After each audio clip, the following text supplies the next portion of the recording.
HPI is on the move. Drones. These aerial robots are replacing manned planes. They're revolutionizing warfare by allowing us to see and kill from half a world away. And they're making science fiction a reality. Now, with unprecedented access to drone scientists, engineers, and pilots. Master armed. Nova reveals the technologies that make drones so powerful and the breakthroughs that are leading us into the future. Will drones soon replace even the most sophisticated manned planes and become a part of our everyday lives? It started out as a toy for my dogs to chase. The worry is that we'll have 30,000 drones crisscrossing the sky, accumulating all this information. They generate opposition both overseas and at home. I speak out on behalf of the rule of law. Now, enter a new chapter in aviation history as Nova takes you inside the rise of the drones. 3, 2, 1.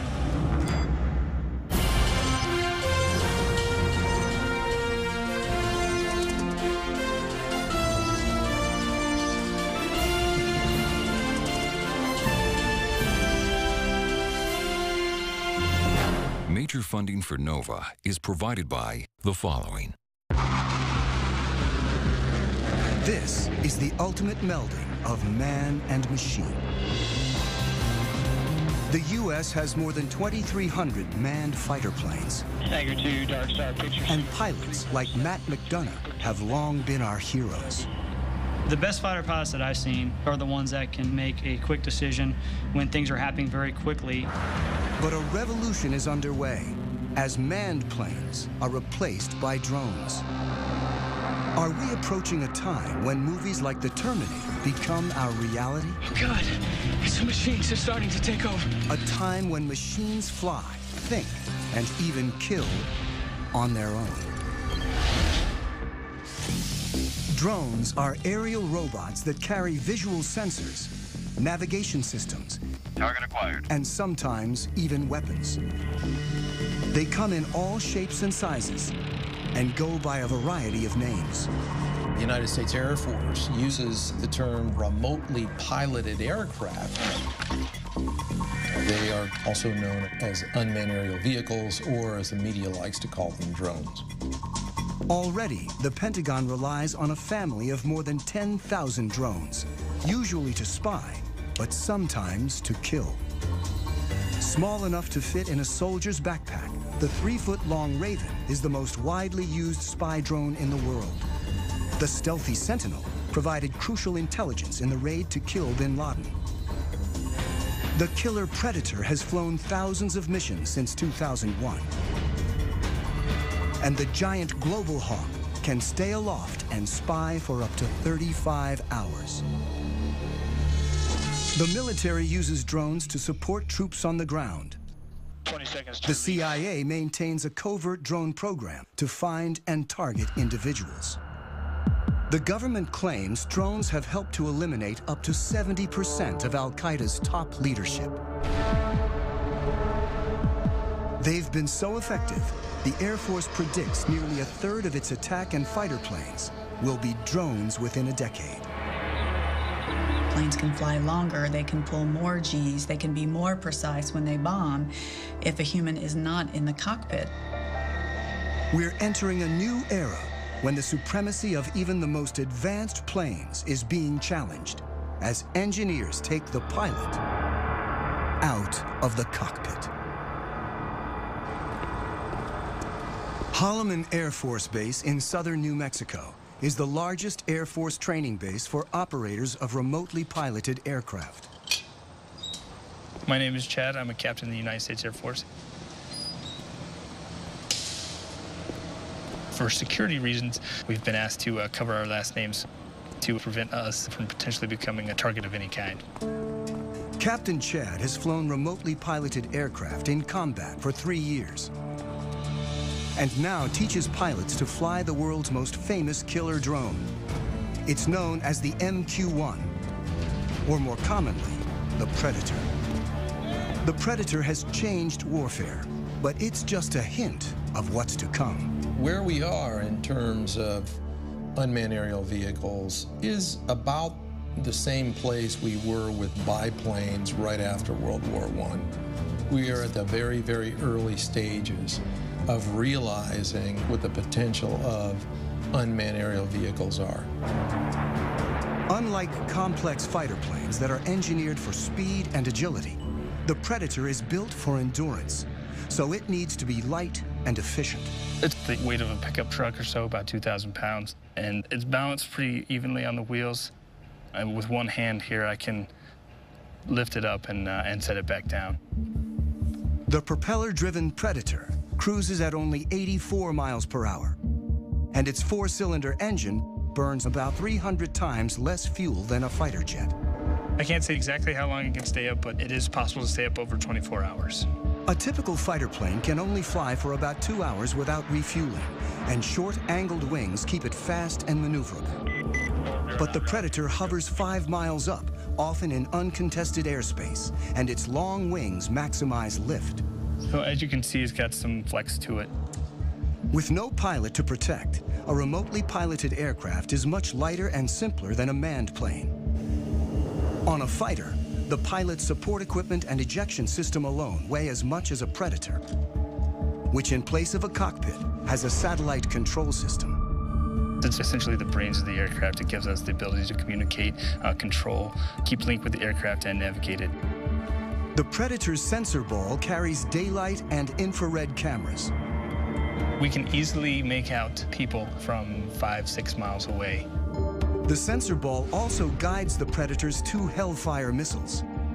From right here, we fire the laser, and the laser spot hits the ground, and then once we fire the missile, this is the seeker, so this seeker will find that laser spot on the ground and travel to that spot, giving us a very precise capability of employing weapons. When conducting missions, remote pilots work out of small trailers on the ground. They control the Predator by satellite. This link is what makes it possible to take the human out of the cockpit and fly from virtually anywhere on the planet. It's tight, about the size of a normal shipping container. And a shift, it could be anywhere from 2 or 3 hours up to 8 or more hours, depending on the situation. From trailers like this, pilots of the Predator and its larger cousin, the Reaper, have killed thousands of individuals since 2001. In this clip from Iraq, a Predator pilot sees 2 insurgents firing mortars towards a coalition airbase. He tracks them and finally shoots. Flash. The pilot's role is to support troops on the ground and go after threats while trying to minimize civilian casualties. We got a new outside for you. With such high stakes, pilots like Chad need ongoing training. Today, he'll be flying the Reaper in an exercise 50 miles away in the New Mexico desert. All right, Greg, you're going to be my HVI. I have Shadow on station. He's going to be watching you. You're going to be on a group of former soldiers working for a company called Rally Point will run an exercise in which Chad will hunt down insurgents in a mock village. We'll strike you there. Once you die, stay there, drive. 2 will play insurgents, and 1 will be a soldier on the ground communicating with Chad. About to take off now, so we're going to push the throttle up. And there we're up in the air.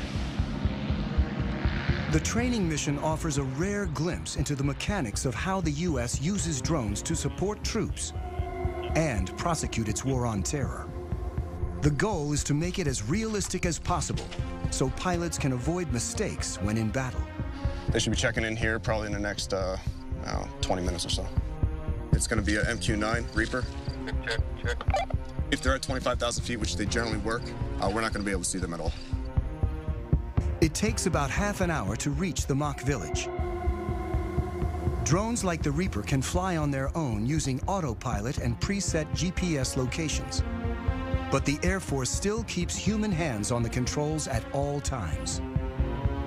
People have this concept of either it's a manned plane and the pilot's doing everything, or it's an unmanned plane and it's something out of the Terminator movies. The reality is It's in the middle right now for both the manned and the unmanned planes. Our mind tries to put it in terms of robot or human, but the reality is a mix. As Chad pilots the Reaper, his sensor operator, Jay, controls the cameras and lasers. On the ground, the fake insurgents enter the village as the Reaper hovers miles above. Bones 3-4, Rally 2-0, stay status. Rally from Bones 3-4, we have eyes on the target. Chad gets direction from the soldier, whose handheld receiver and computer allow him to see what Chad sees. Rally 2-3, copy, stand by, getting orders. Chad's call sign is Bones. The soldier goes by Rally. And Rally from Bones, we have two attacks moving around inside the northwest corner of the compound. Bones 3-4 from Rally 2-0, continue shadow. The soldier directs Chad and Jay to follow an HVI, or high-value individual, dressed in black. Rally from Bones 3-4, looks like the one individual wearing black is now getting on the motorcycle and departing the group. Depending on the situation, the decision to kill comes from an intelligence officer who could be anywhere, a battle commander on the ground, or sometimes the pilot. Bones 3-4 from Rally 2-0, looks like that personnel is stopping. Bones 3-4, that's a firm, that's what we got up here. All right, what I'd like to do is go ahead and prosecute 9-line Bravo 1. Copy, master armed. The sensor operator targets using the laser. This will be a run against the target under our crosshairs. 10 seconds to release. Sensor, you ready? Copy. 3, 2, 1, rifle. And Bones 3-4, weapons away. 25 seconds time of flight. The Predator uses laser-guided Hellfire missiles. The weapons that can be used operate with an air distance of less than 9 feet. You can put a weapon through a window-sized opening with ease. 5, 4, 3, 2, 1, splash. Rally from Bones 09, firm, we have splash, stand by for BDA. And Bones Rally looks like good splash. Copy, lasers off, and master arm is now safe. The efficiency of having a single craft able to find, follow, and eliminate a target like this in real time represents a revolution in warfare. Let's go back to the middle of the last century. During World War II, it took on the order of months to assemble intelligence from a variety of different sources, whether it be airborne, on the ground, to assimilate that information and then determine what targets might be hit. Then it took hundreds of aircraft and literally thousands of bombs to go out and attack a target using that information that had been developed over a period of months. Today, with the capabilities all wrapped up into one vehicle, the Predators and the Reapers in particular, you can accomplish that find, fix, finish cycle in a matter of single-digit minutes. Before the Predator, the military had to design separate aircraft for intelligence gathering and attack. Reconnaissance was key, and after World War II, engineers built ultra-sophisticated spy planes. They went faster and higher than ever before to make sure the pilots and the information they gathered didn't fall into enemy hands. The SR-71 was triple sonic. In other words, it go over Mach 3. Max recorded altitude was 85,200 some feet. And there are several of us that have gone higher than that. Pilot Tony Bavacqua is one of a select group of men to fly the SR-71, a titanium spy plane built during the height of the Cold War that could take photos of the ground with 12-inch resolution from 90,000 feet. Literally faster than a rifle bullet. Even missiles were too slow to catch it. I was the first person in the SR-71 get shot at, and it was over Hanoi. You got an airplane that's going 2,300 miles an hour, and it's very, very difficult to even come close. They figure that the missile exploded about a mile below me, and we're in and out of there in no time. Thank God. The cost of such speed was that the SR-71 needed to be refueled every 2 hours. But there was a slower alternative called the U-2. Bavakwa is one of only 12 pilots to have flown both operationally. I was very proud of being a U-2 pilot because of what we have done and what we're still doing. It's just a magnificent platform, does excellent reconnaissance. Still widely used today, nearly 60 years after its introduction, pilot endurance limits U-2 flight time to 12 hours. It's pretty demanding on their bodies. They have to wear a special high-altitude suit for it, and then it wipes them out for a good couple of days. It fatigues them quite a bit to go that high. Manned spy planes are not only limited by human endurance, they also bring the risk of pilot loss. In 1960, Bavakwa's friend, Francis Gary Powers, was shot down while flying a U-2 over the Soviet Union. It was a propaganda field day for the Russians. Powers' cover story was that he was on a meteorological flight. Frank Powers tried to say it was a weather flight, but there's miles of film. And so it was easy to discern what he was doing. Khrushchev denounced the United States with every epithet in his vocabulary. He summarily rejected all attempts of the West at reconciliation. Powers was imprisoned in Russia for more than 2 years, creating a major international incident and clearly demonstrating the need for unmanned spy planes. It was a development from the pilotless aircraft principle. Guidance was by radio from an accompanying aircraft. After reaching altitude... As early as World War II, once at altitude, airplanes could be controlled by radio signals after the pilot bailed out.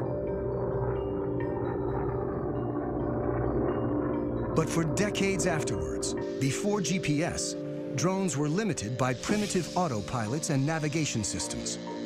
In the 60s and 70s, drones crashed constantly, including the most advanced unmanned aerial vehicle, or UAV, the Aquila drone, that averaged a crash every 20 hours. It was a small propeller drone that would fly over the battlefield and gather information and beam it back to you. The problem is, back in the 70s, the technology wasn't ready yet.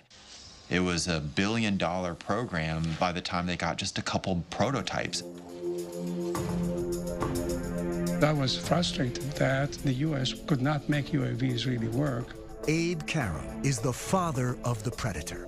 This is one of 2 small UAVs built in my garage between 1980 and 1983. I was borrowing $18,000 a year from family. That's all we had. Everything was built with the lowest possible technology.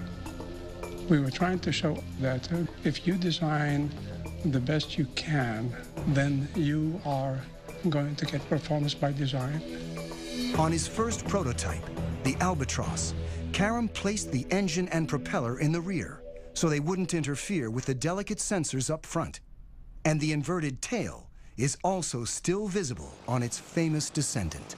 Down-deflected tails are there to protect the prop, so when it tilts back, it's hitting the skids and not hitting the propeller. An ex-fighter jet engineer, today Karam designs and builds planes at his company in California.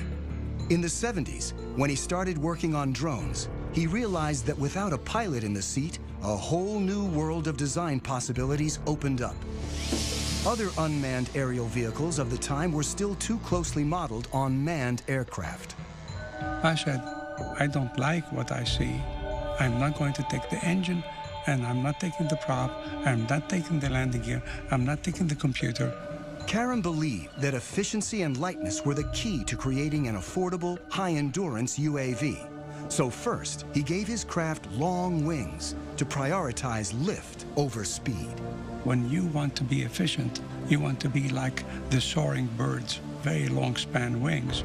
The Albatross is